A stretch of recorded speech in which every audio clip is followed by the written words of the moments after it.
Kita tunggu dulu ya sebentar lagi ya teman-teman.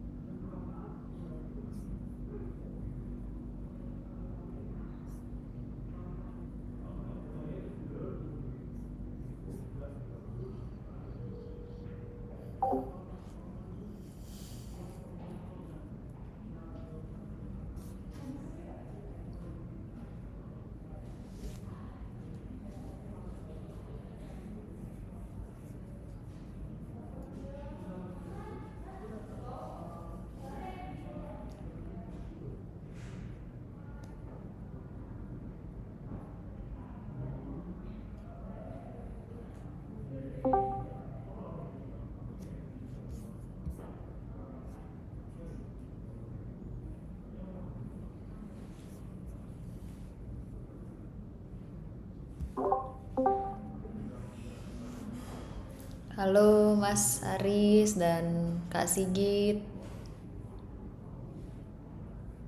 Halo Mbak.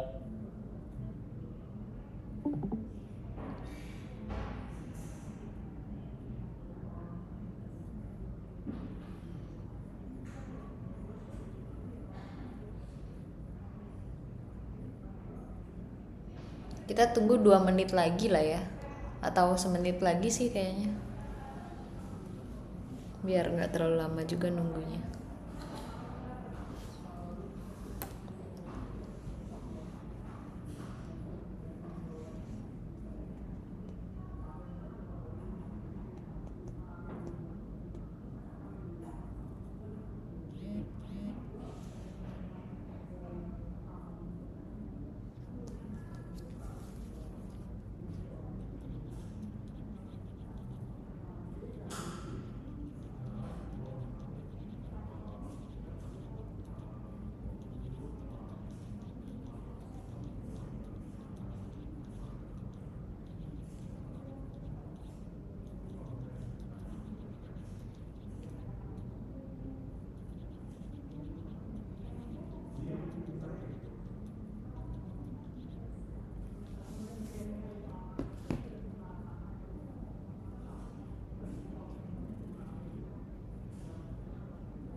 Oke.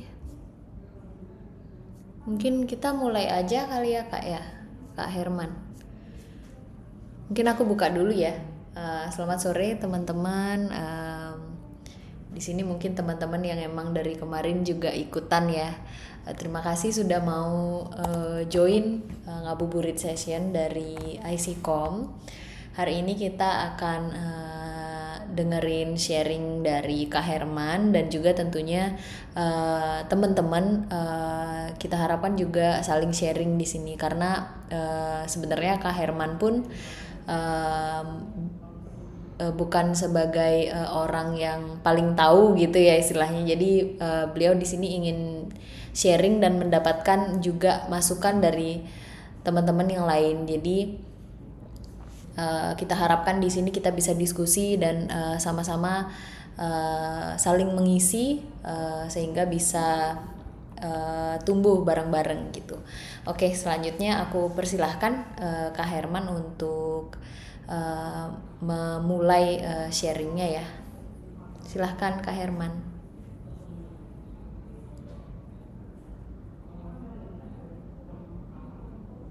Oke, terima kasih sebelumnya Kak Gung Sri. Baik, Assalamualaikum warahmatullahi wabarakatuh. Terdengar kali ya suara saya ya? Semuanya kakak-kakak, Kak Andre, Kak Aris, Kak Suci, Kak Yayato. Selamat sore, salam sejahtera bagi kita semua. Selamat menjalankan ibadah puasa bagi yang menjalankan. Tadi kayaknya saya agak sedikit ngeralat kali ya dari Kak Gung Sri ya. Jangan mendengarkan kali ya. Kita kan diskusi kali ya Kak. Iya, silahkan. Maksudnya biar kita sama-sama kali ya. Pak Andre, Pak Aris, Pak Yejato juga ya. So far sih saya punya sedikit pengalaman serta pengetahuan aja untuk data center ya. Ini lebih ke arah utility-nya kali ya, lebih ke arah supporting untuk data center maupun service-service yang dihasilkan oleh data center, yaitu salah satunya adalah cloud gitu ya. Korelasinya terhadap ICOM ataupun komunitas kita mungkin ya sebelum kita jauh sampai ke arah cloud sistem ataupun lainnya, saya mau tarik mundur sedikit gitu ya ke belakang, bahwa sebuah cloud itu kan sebetulnya penyimpanan ataupun storage hasil ataupun output dari data center ya. Dan data center itu sendiri adalah sebuah sistem ataupun teknologi yang sangat membutuhkan salah satunya adalah kestabilan maupun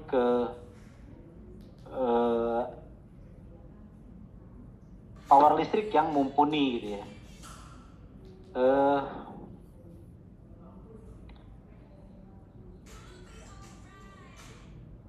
Data center, cloud provider maupun colocation provider, semuanya itu memang saat ini memang lagi hype-hype-nya gitu ya, menurut saya, dan tidak lepas semuanya itu daripada utilitas ataupun pendukung daripada data center itu sendiri.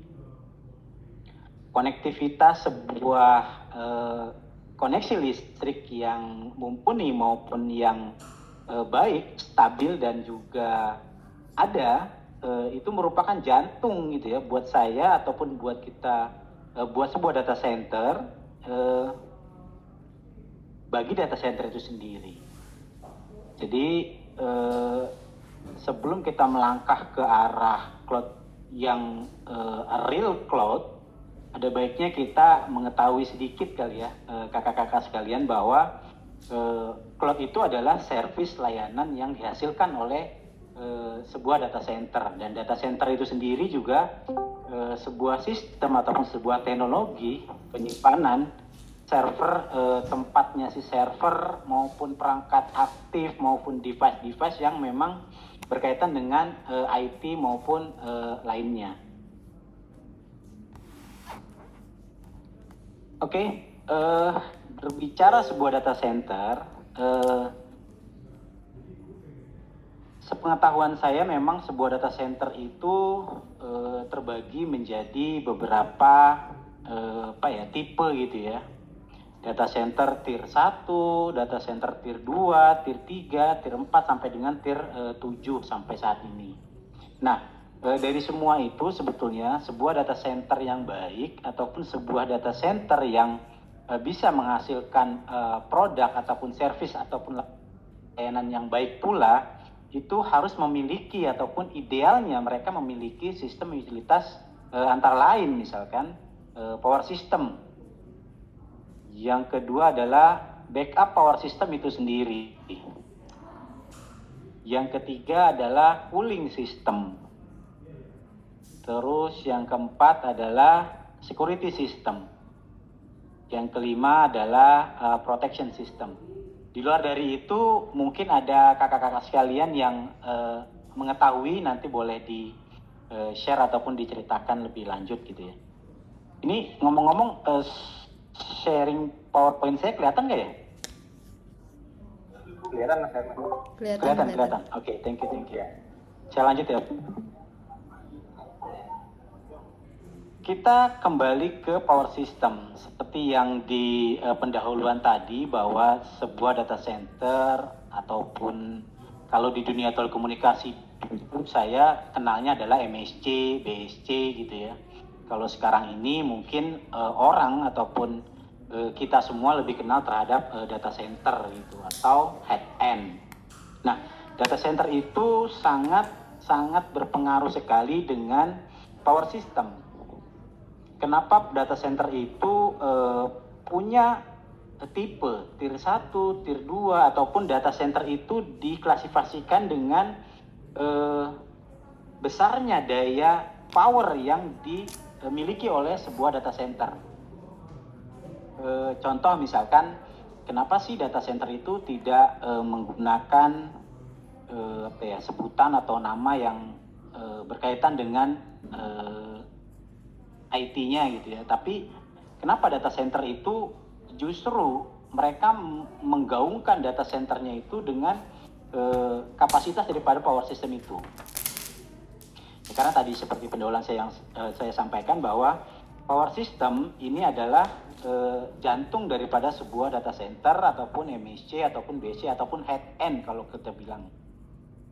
Itu yang pertama. Yang kedua adalah backup power system. Di samping sebuah power system yang mumpuni ataupun yang stabil untuk sebuah data center yang akan menghasilkan produk ataupun service yang baik, data center itu sendiri harus memiliki backup power. Jadi kita tahu bahwa power system ataupun source power yang memang ada di Indonesia maupun di dunia ini tidak bisa serta-merta dia berdiri independen sendiri. Itu. Jadi sebuah backup power system, kalau yang kita tahu selama ini sebuah generator set ataupun sebuah microgrid ataupun sebuah UPS, itu merupakan salah satu backup power system daripada sebuah data center. Yang ketiga, data center akan dibilang ideal atau sangat ideal ketika mereka memiliki cooling system yang baik juga gitu ya. Jadi kita tahu bahwa di sebuah data center, di situ diletakkan yang namanya server, yang namanya router, yang namanya firewall, yang namanya semua device ataupun perangkat-perangkat aktif yang memang pada saat mereka service, pada saat mereka aktif, itu mereka memiliki kerja dan menghasilkan panas tersendiri buat lingkungan ataupun buat dirinya mereka sendiri gitu ya. Jadi sangat dibutuhkan sekali sebuah cooling system ataupun sistem pendinginan yang mumpuni terhadap data center itu. Nah, selanjutnya adalah security system. Security system ini lebih kepada software terhadap perangkat-perangkat ataupun aplikasi-aplikasi yang terinstal di servernya masing-masing ataupun justru security system yang di luar daripada server itu sendiri gitu ya. Cyber security-nya harus benar-benar terjaga juga. Yang kelima, menurut saya dan ini pun hasil daripada saya membaca beberapa jurnal maupun beberapa buku materi data center, protection system ini juga tidak kalah pentingnya untuk sebuah data center ketika kita akan memiliki atau memanage sebuah data center yang ideal. Di mana sih protection system itu juga masih berkaitan dengan hardware maupun lingkungan ya. Protection system seperti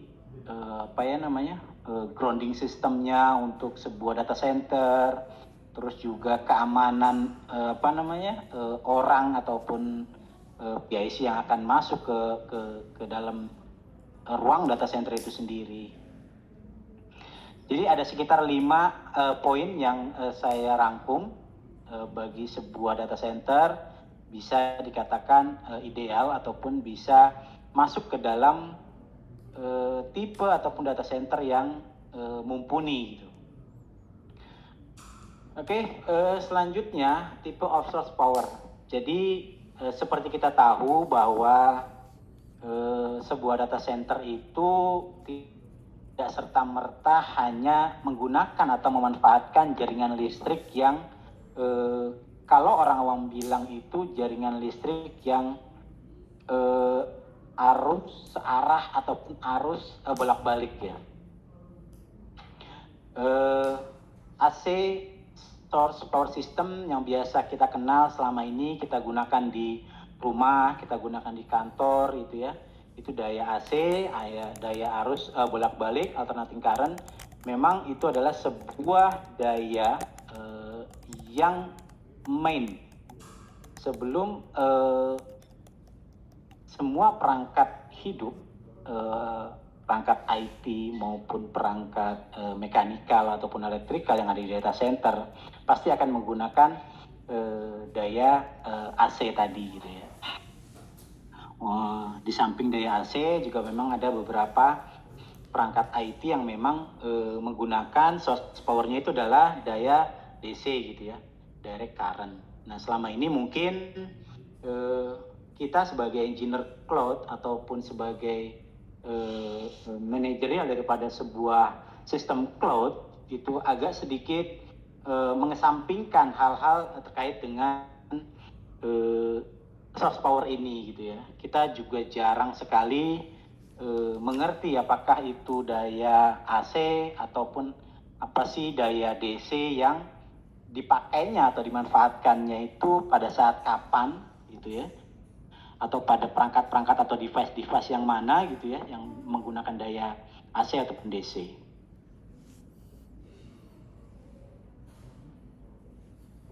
Oke, kalaupun ada yang mau ditanyakan atau ada yang perlu dikoreksi, silakan ya kakak-kakak sekalian atau bapak dan ibu, karena kita di sini sistemnya ini ya sharing session gitu ya, diskusi santai kali ya. Jadi jangan terpaku dengan apa yang jadi presentasi saya. Mau tanya dong, menarik sih tadi share pertamanya dari Kak Herman sebelum kita lanjut. Tadi kan sempat disebutin ada tier-tier juga kan di data center. Ya, menarik, betul Pak. Penentuan tiernya itu berdasarkan apa aja sih sebenarnya? Sama misalnya tadi kan sebutin sampai ada tier 7. Cuman yang saya tahu kayaknya di Indonesia udah ada yang sampai 7 nggak sih? Atau cuman kayaknya saya tahu kan hanya tier 4. Saya nggak tahu nih apakah memang ada yang 7 loh. Itu di mana kalau misalnya ada gitu. Kalau di Indonesia ya misalnya. Nah, itu sih kalau tier itu setahu saya ya Kak Andre ya, berdasarkan kapasitas yaitu tadi power system yang salah satunya itu power system yang mumpuni gitu ya. Berapa kVA sih mereka punya power systemnya, berapa megawatt sih dibangunnya sebuah data center tadi gitu ya. Terus juga dengan utilitas yang mendukung gitu. Nah, disitulah diklasifikasikannya sebuah data center itu sebagai tier 1 ataupun tier berapa gitu ya. Itu sih ya. Tahu saya. Yang kedua, itu dari siapa ya? Yang menentukan ini dia eligible untuk masuk tier 3 gitu, atau yang satunya cuma tier 2 gitu. Setahu saya gitu ya, selama ini memang kita masih kepada provider ataupun operator masing-masing gitu ya. Tapi memang ada sebuah asosiasi yang namanya Asosiasi Telekomunikasi Seluruh Indonesia, ATSI Pak. Itu yang memang punya standar tier berapa sih masuknya data center yang kita bangun sekarang ini gitu. Oh, oke. Itu setahu saya, mungkin kalau ada yang lebih tahu ataupun ada yang tahu dari luar yang lain, monggo silakan. Oke, nangkap. Terus yang kedua tadi apa ya, Pak Andre? Sorry. Penasaran doang, di Indonesia tuh sekarang udah ada data centernya tier berapa gitu. Tadi kan disebut udah ya. Ada sampai tier 7. Kalau secara legal memang ada sampai tier 4 sih ya, Pak Andre. Cuma kalau Bapak mau tahu, sampai saat ini penetrasi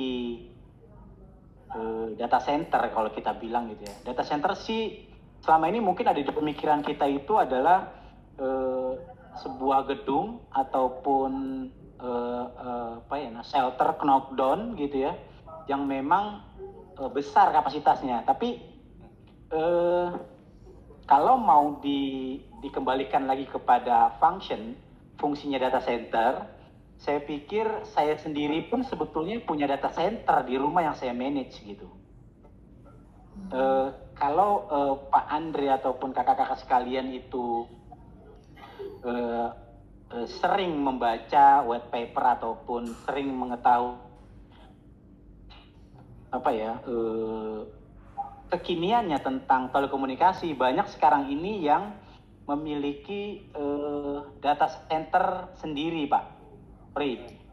Kalau saya mau buka, ada beberapa koneksi internet ya, yang kita tahu selama ini mungkin internet service provider itu ada yang namanya si Moratel, ada yang namanya si Biznet gitu ya.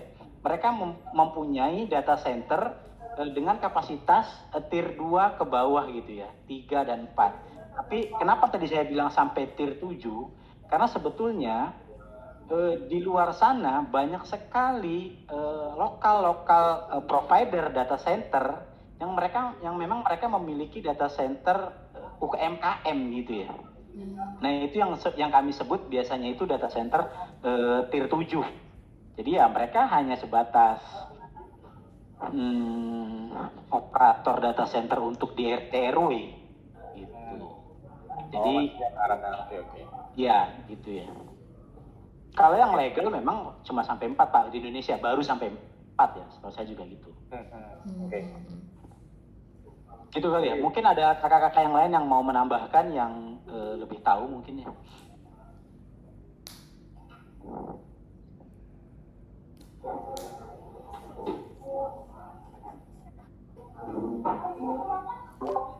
Silahkan teman-teman yang lain kalau ada mau tambahan atau pertanyaan, boleh ya. Kak Herman masih ada lanjutan ya materinya ya? Sebetulnya sih cuma 2 slide lagi ya. Iya, silahkan. Saya cuma pengen nunjukin ini aja yang pernah saya pelajari ataupun yang pernah saya implementasikan juga sebetulnya ya, bahwa dari semuanya itu ini saya ambil salah satu contoh tier 4 ya dari sebuah data center, bahwa sebuah data center itu memiliki tipe yang tier 4 ketika mereka seperti apa gitu ya. Ketika mereka memiliki sebuah trafo independen ya, di mana mereka membangun trafo ataupun sistem powernya sendiri. Mereka juga mempunyai backup power yang seperti yang saya tadi bilang, bahwa salah satunya adalah genset gitu ya. Sebelum genset itu juga mereka memiliki yang namanya ATS gitu ya, automatic transfer switch gitu ya, dimana ini juga sebuah sistem sebetulnya. Ketika si main failure-nya mati, si gensetnya ini akan mendapatkan trigger dari ATS, dan ATS ini akan juga memberikan starting up untuk si genset. Dan selanjutnya juga mereka memiliki sistem panel LVMDP sendiri, power panel, dan juga sebuah backup sistem UPS sebelum sampai ke arah genset di backupnya. Tier 4 sebuah data center itu harus memiliki UPS yang memang dengan kapasitas sesuai dengan beban yang ada gitu ya. Dan juga power distribution unit di masing-masing racknya itu sudah masing-masing gitu. Oke, selanjutnya apa yang saya dapatkan sih dari 2 atau 3 slide saya tadi gitu ya. Kesimpulannya bahwa memang sebuah operator data center ataupun penyedia data center akan mengeksplorasi jalur yang berbeda, ataupun mereka akan membuat fasilitas mereka lebih efisien terhadap daya ya. Karena memang tanpa disadari bahwa biaya terbesar daripada sebuah data center itu salah satunya adalah untuk daya listrik. Yang kedua juga bahwa data center itu harus memiliki sebuah kestabilan energi ataupun sistem yang kuat terhadap dayanya. Jadi operasional tidak akan terganggu gitu ya. Semuanya itu berawal dari sourcing power yang memang sudah mumpuni ataupun reliable ya. Jadi ketika itu terjadi fall ataupun problem di sebuah data center terhadap power system, ya itu akan berakibat ataupun impact-nya itu akan ke keseluruhan gitu. Selanjutnya, seperti kita tahu bahwa saat ini memang sumber energi itu tidak hanya, yang kita tahu tidak hanya dari pembangkit listrik, tapi juga sudah lebih ke arah energi terbarukan gitu ya. Jadi berkaitan dengan kebutuhan data center serta renewable energy yang memang terus berkembang, saya rasa sebuah data center akan lebih maju ketika mereka menggunakan energi terbarukan. Yang terakhir, seperti yang tadi saya bilang, bahwa sebuah data center itu sampai hari ini masih prioritasnya menggunakan koneksi daya daripada alternating current atau AC current. Bisakah DC itu menjadi main prioritasnya atau main source-nya bagi sebuah data center? Itu yang menjadi pertanyaan besar sampai saat ini. Oke, demikian apa yang bisa saya sharing, Kak Gung Sri, Kak Andri, Kak Arya Aris, sama yang lainnya. Jika ada pertanyaan, monggo boleh kita diskusikan sama-sama. Terima kasih. Ya, terima kasih Kak Herman. Oke, mungkin sisa sedikit waktu ini boleh teman-teman kalau ada yang mau didiskusikan, silahkan untuk open mic, langsung didiskusikan aja.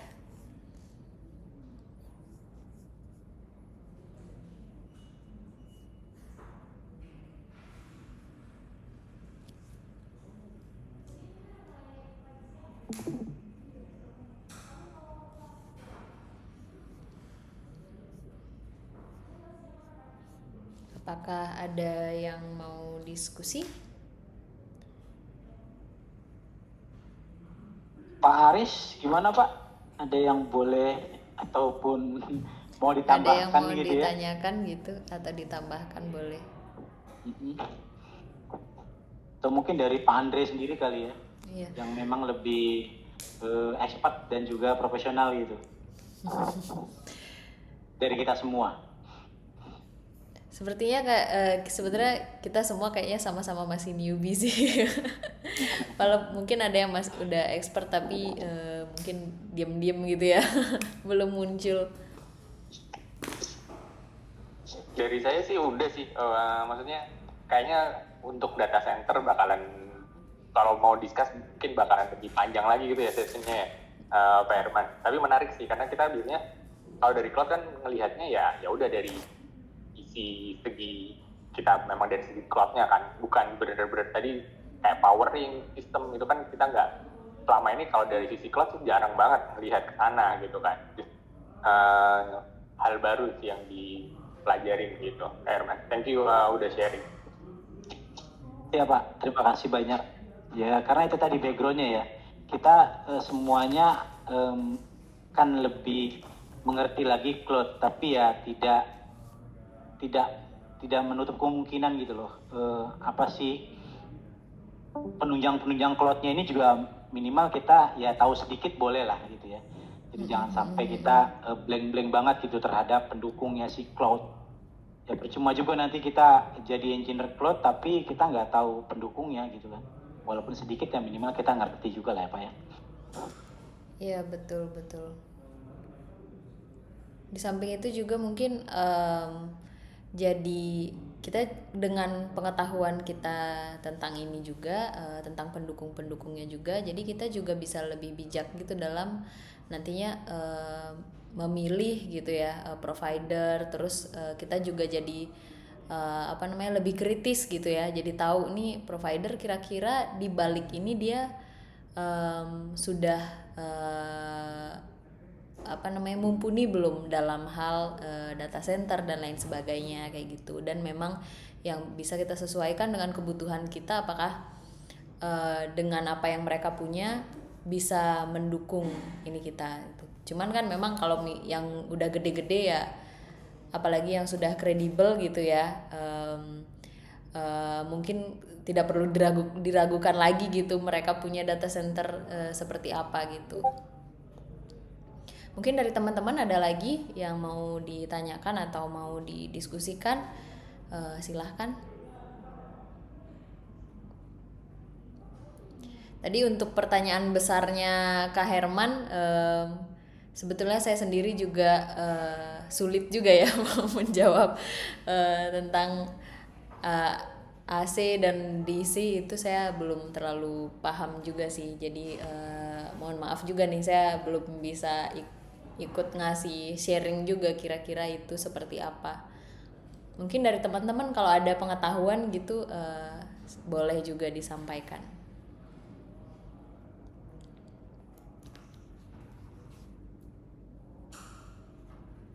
Mungkin nanti ya, kalau data center itu, misalkan tadi kan ada tier 1, tier 2, tier 3, tier 4 gitu. Backupnya itu, backup data centernya itu juga sama. Halo?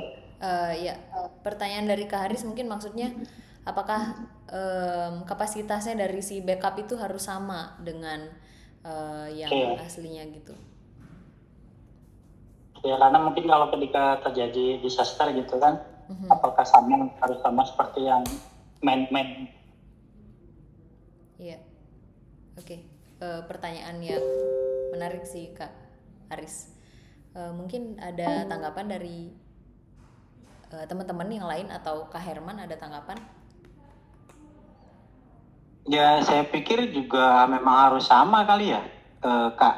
Maksudnya, misalkan mereka punya kapasitas 1 megawatt gitu ya, ya mau nggak mau juga mereka minimal 80% dari 1 megawatt itu udah dijadikan backup gitu ya, dari sisi sourcing power gitu ya Pak.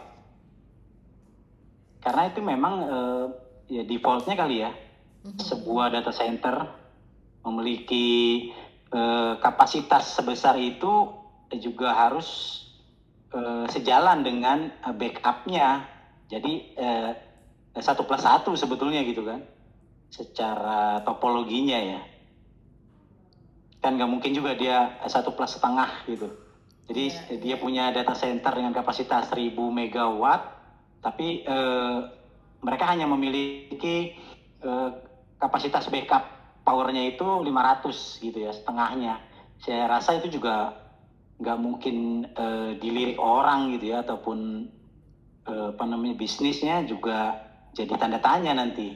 Betul, setuju sih. Mungkin itu juga supaya nanti lebih clear, mungkin kita sama-sama bisa nanti explore lagi ya, kira-kira apakah seperti itu atau mungkin ternyata berbeda gitu dari yang bisa kita. Mungkin sebenarnya sekarang ini masih hipotesa ya Kak ya. Iya sih, iya. Ya kalau saya sih ngelihatnya idealnya gitu ya. Iya, idealnya jadi, ya seperti itu sih. Ya kayak kita kalau punya software ya kita harus punya backup 1+1 gitu ya, 1+0 gitu. Ya jadi ya harusnya ya sama sih sebetulnya secara topologi. Ya, oke. Thank you Kak. Mungkin teman-teman ada lagi atau sudah cukup, karena ini juga udah 17.05 ya, dan kayaknya teman-teman juga yang lain udah mulai mau pada balik kantor karena udah mau buka. Mungkin segitu dulu ya untuk ngabuburit session hari ini. Dan kalau masih ada teman-teman yang mau tanya lagi atau ngobrol lagi, itu bisa di chat aja gitu. Jadi dilanjutin obrolannya di chat, atau kita bisa lanjutin obrolannya di next session gitu. Nanti harapannya next session ada yang bisa dari teman-teman untuk ngisi ya. Nanti saya akan hubungi teman-teman. Jadi saya harap teman-teman juga selalu siap untuk sharing, karena kita nggak harus yang expert, tapi selama teman-teman mau terbuka untuk share, kita juga dari teman-teman member yang lain menerima, dan juga karena kita juga sama-sama diskusi, jadi nggak harus yang expert banget gitu. Oke, thank you untuk sesi hari ini. Semoga sesi hari ini bisa bermanfaat. Terima kasih sekali lagi buat Kak Herman dan juga teman-teman yang udah join. Selamat sore dan saya agak mendahului ya, nanti selamat berbuka untuk teman-teman nanti setelah kembali dan berbuka. Terima kasih, selamat sore. Terima kasih Kak Gusri, terima kasih kakak yang lain. Selamat sore.